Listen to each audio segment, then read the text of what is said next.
এবং 5 বছরের জন্য সেন্সার করেছি নিয়ে আমাকে।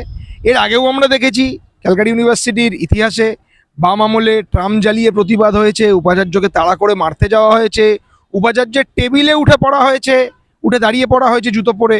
তখনও কিন্তু এইরকম ড্রাস্টিক ডিসিশন কোনো ছাত্রের বিরুদ্ধে নেওয়া হয়নি।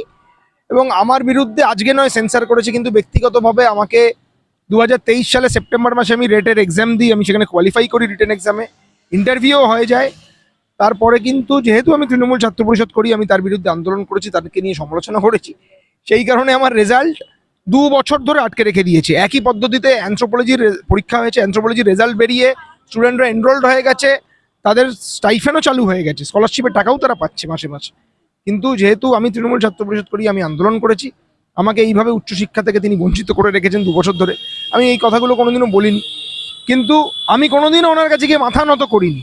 বহুভাবে চেষ্টা হয়েছে বিভিন্ন টিচারদের দিয়ে, বিভিন্ন লোকজনকে দিয়ে আমার কণ্ঠরোধ করার, আমাকে দমিয়ে দেওয়ার, কিন্তু আমি প্রথম দিন যা কথা বলেছিলাম আজও তাই বলছি, গলা কেটে দিলেও মমতা ব্যানার্জি জিন্দাবাদ বেরোবে, অভিষেক ব্যানার্জি জিন্দাবাদ বেরোবে।